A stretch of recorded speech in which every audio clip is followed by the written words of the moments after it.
So today we've got not one, but two of the wildest factory Mercedeses ever built. The G550 4x4 squared and the G63 4x4 squared. Now these aren't just regular souped up G-Wagons. They've got portal axles, lifted suspensions, and the road presence to make, frankly, everything else look small.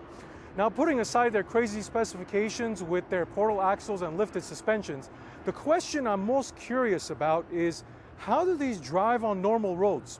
We'll drive them back to back, compare them, and try and find out. So a quick thank you to Porsche of downtown LA for giving me access to these G-Wagons. If you're interested in anything in their inventory, I've left their information in the description. Now, I've got these two next to each other. We'll do a quick tour and then we'll take them for a spin. First things first, when you see these two in person, you are just taken aback by their sheer size. But this G550 next to the G63, the G550 looks a little bigger. You could even tell just by looking at the fenders that the G550 sits a tad bit higher than the G63 does. Quick walk around here. Carbon fiber fenders on the G550, and even though this is not an AMG, it does have the same bumper as the G63 from this generation. These are 22-inch wheels, 325s in the front, and we've also got 325s in the rear. The interior, prior generation of the G-Class, still got cross-stitching, 4x4 insignia basically all over. It's got some carbon fiber there. And then the back view from the G550. This is a massive, massive car. And the carbon fiber extensions, the wheel arches, are sticking out much further in the G550 than they are in the G63. The G63 still got them, and they look beautiful on both cars with the split painted here, and this one kind of is not as smooth as the G550, but carbon fiber on the back of the G63 here. You've got a little ladder to climb up to the top, more carbon fiber up there. These are 325 22-inch wheels, yet again very similar. Let's look at the interior of this one. And this is much more refined, much more luxurious on the interior compared to the G550. So we're not going to focus too much on the exterior and interior aesthetics. We're going to take these for a spin and see what they drive like. All right, so we're going to start it out with the G550 4x4 squared first, and then we'll go into the G63 4x4 squared. So let's turn this thing on. Let me open the door because the exhaust is literally right underneath me. And we've got a traditional key fob. Let's give it a little exhaust rev.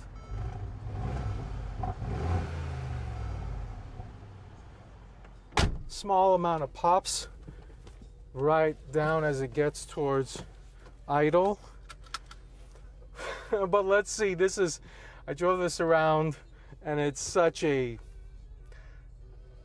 comedic experience. Traditional handbrake to pull down on, and let's go for a roll. Iconic door locking sound, and it really feels like you're driving an 18-wheeler in this car. You sit up just towering on top of everybody else, and it's so big. Here I'm going down this kind of one way in each direction, and I'm driving so far away from the wall because I'm so scared of hitting the carbon fiber fenders. And this is just a massive, massive car. If you're not used to this type of size, it is truly something to experience and might just be intimidating for some people. All right, here we go. 416 horsepower, 450 pounds-feet of torque. This is not going to blow your head off, but let's see what it's got. Okay. All right, it goes. Now, 415 horsepower, 450 pounds-feet of torque. It's not going to blow your head off, and that's because it's a big, heavy car. This thing's curb weight is almost 7,000 pounds. And I'm not talking about gross vehicle weight rating. I'm talking about the curb weight is almost 7,000 pounds. So, and it doesn't go all the way up to its 6,200 red line. It shifts basically at 5,000 or 5,500 RPM.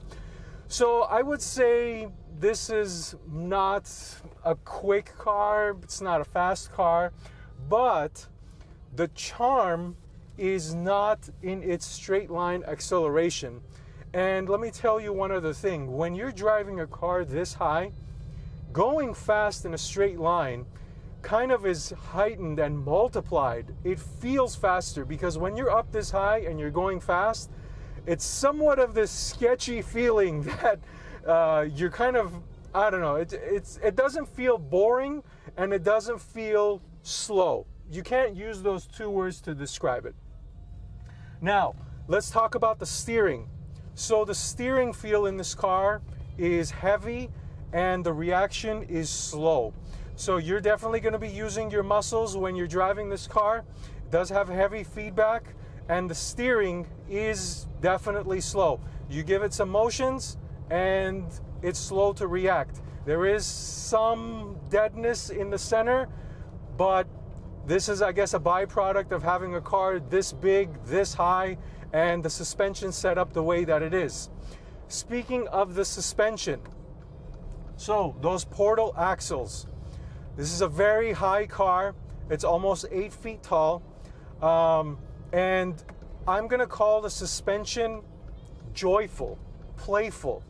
And what I mean by that is everything that you do in this car comes through in the suspension. Turn the car left, brake, accelerate, left, right, front, back movements, everything comes through. It does feel bumpy when you're going over bumps. Now, is it uncomfortable? No, it is not uncomfortable, surprisingly. The chair is comfortable, the suspension is compliant, even though it is bumpy. You don't have to worry about any potholes, but it is something that, you know, you can still drive. It's compliant. It's not gonna jar your teeth out from being so bumpy. And granted, I'm driving on some smooth pavement here, and still, I feel the bumps. It's coming through, definitely. Now, the magic question about this car. Can you daily drive this G550? Let me start it off with this. This is a very tall car. It's almost 8 feet tall. And with most bridges in downtown LA or in the LA city, you will be fine.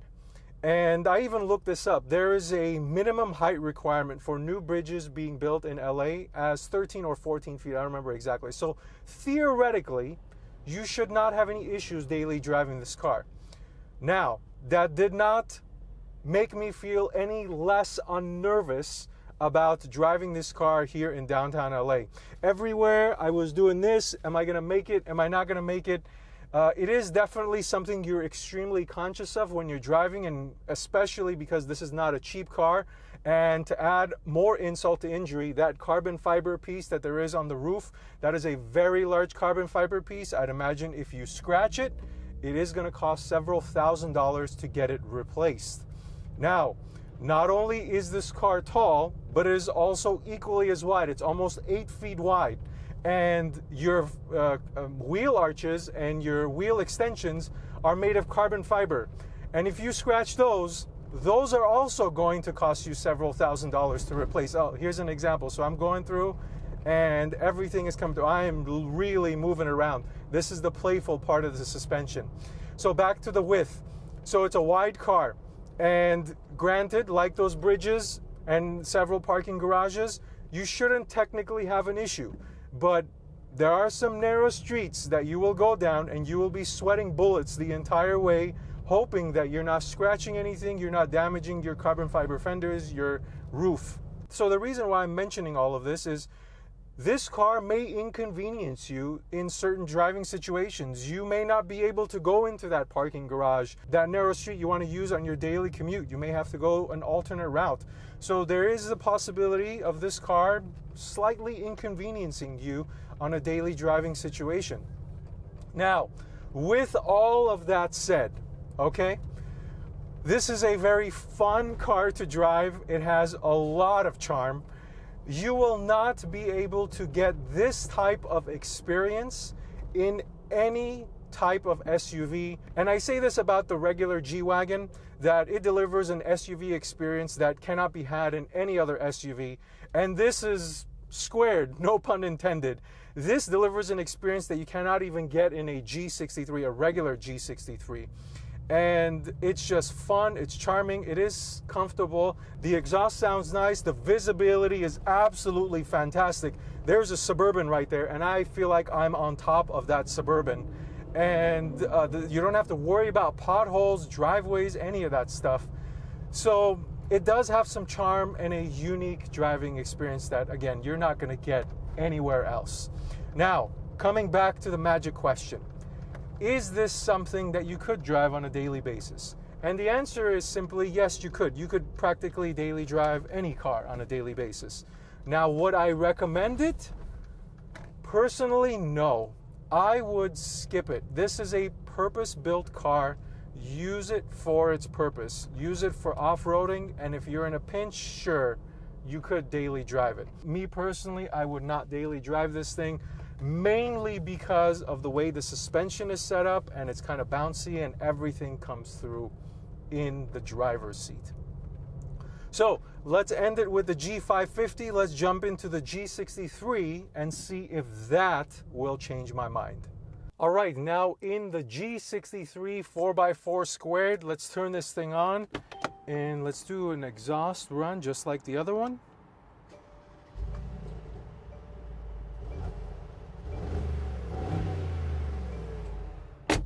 Definitely more burbliness in this one, a little bit louder sound. All right, let's get rolling here.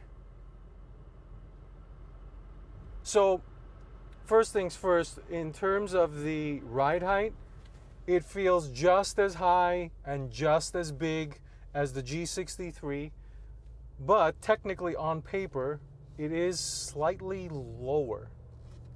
I'm sorry, I said G63 earlier, I meant G550.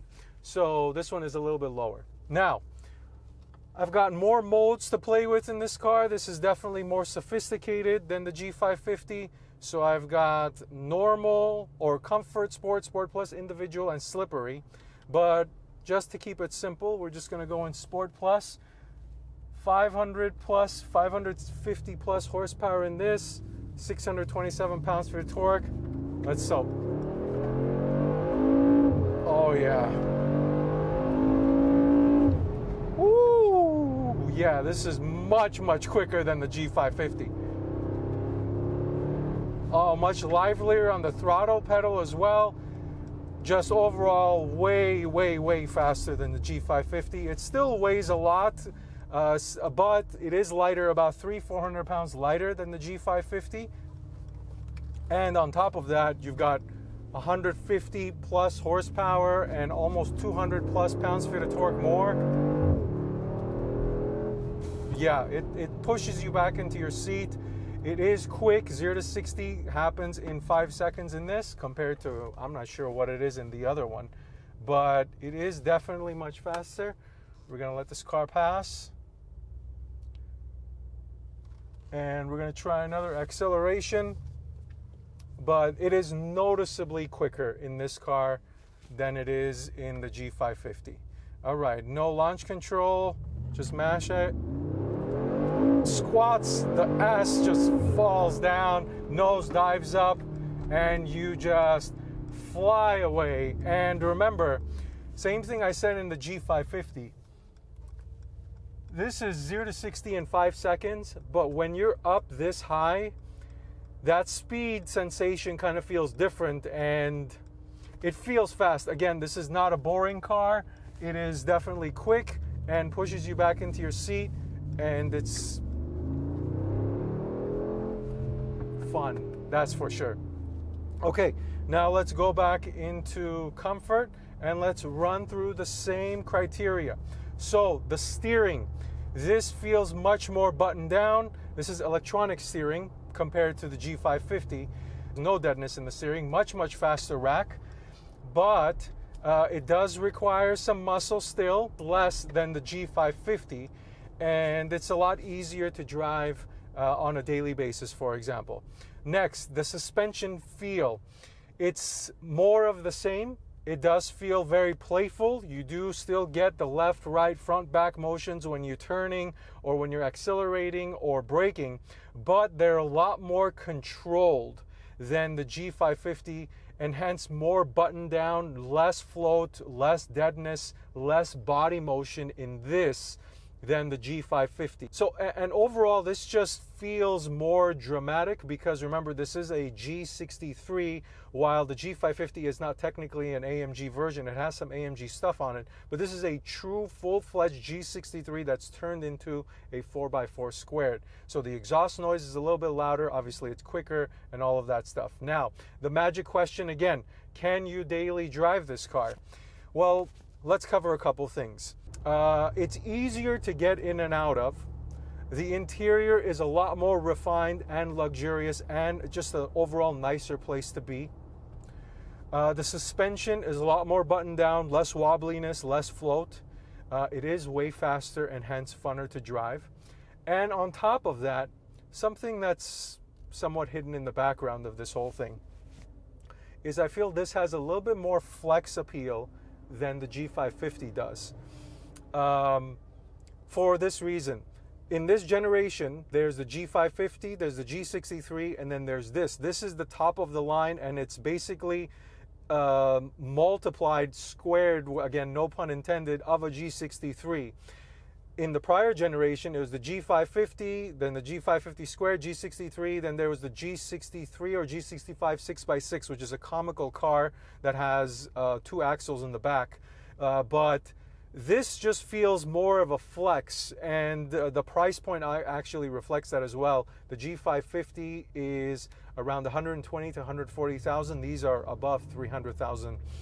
So definitely more of a flex appeal in this car. So, and I feel like this is more of a off-roader, yes, still very big. All of those things I mentioned that the G550 still apply. It's still very tall, it's still very wide, and you still have to be careful when you're driving it around. But for some reason, this thing feels a little bit more compliant to drive in the city streets. And personally, I feel this is still off-roader, but it has a lot more daily drivability blended into it. Because remember, this is an entirely different generation, and a generation that Mercedes paid a lot of attention to and refined the G-Class to be more daily drivable, and it definitely comes through in this car when you drive it back to back with the G550.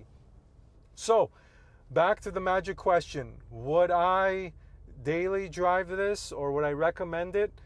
Yeah, I think I would recommend it more than the G550, that's for sure. It's still a purpose-built off-roader, but because of all of these things that I mentioned, I would personally find myself grabbing the keys, or maybe more willing to grab the keys of this car than I did the G550. So that's all I've got. If you've got any questions about either one of these cars, please make sure you leave me a comment down below, or send me a message on Instagram or TikTok at DriveSteady. Thank you to Porsche of downtown LA for giving me access to both of these cars. Don't forget to like, subscribe, and also there's a new hype feature that YouTube added, so please make sure you hype the video. I'd really appreciate that. Otherwise, thank you for watching. Until next time, drive steady.